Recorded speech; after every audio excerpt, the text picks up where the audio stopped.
Let's finish up our work on the left forearm's Flexi Line. So this step should be really easy for us by now. Let's go ahead and grab the mid-bend control and rename it. That will be NML forearm Flexi. We'll also have this stored in our controls layer. All right, let's go ahead and create a handle for it. So we'll create our circle. We'll make sure its radius is set to 1. It has to be set to 1. Just joking. And let's go ahead and now quick align it to our mid-bend control. There we go. All right, we'll switch our move tool to world mode.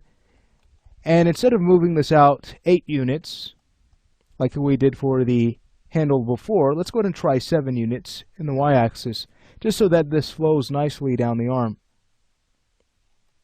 So that looks like it'll work. We'll go ahead and double check by bringing back our model. Great. We're now ready to attach the object.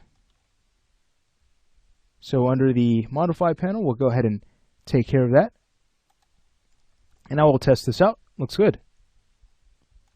Okay, so what's next? Well, we need to go ahead and connect our volume switch from the chest control into the Flexi Line's volume switch. Let's grab our chest control. Let's go ahead and use wire parameters. And let's take care of that.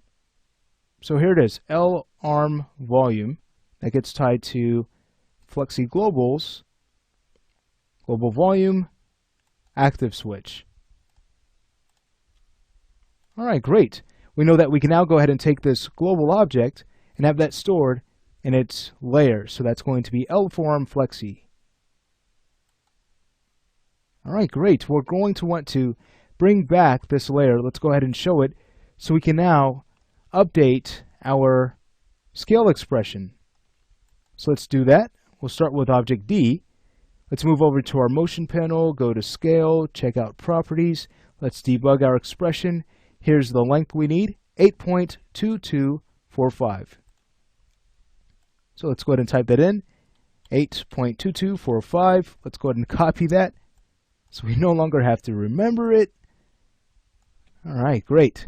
So from there, we'll go to global, update our global expression variable. Here's the global control. Let's go ahead and find its scale Y. All right, this one's ready to be evaluated. Let's go ahead and now move to the Z-axis. So again, we'll go ahead and paste in that value of 8.2245. Let's go to global, and let's go ahead and update that. And choose evaluate. Let's go ahead and take care of the other 2 helpers. I'll pause the video. So once we're finished with our scale expressions, let's go ahead and close this out. And let's go ahead and start to hide a few of these objects. Let's go back to layers. We'll hide our Flexi forearm layer. Great. We know we need to grab the connect curves and hide those. There's 1, there's 2, and we'll add them. We'll also go in and hide the hidden layer. We'll hide our controls. Let's now go ahead and select our bone objects. We'll add these to the bones layer, and now we can go ahead and hide that. Great, so notice everything looks nice and clean. Let's go ahead and bring these back one at a time. That looks good, that looks good.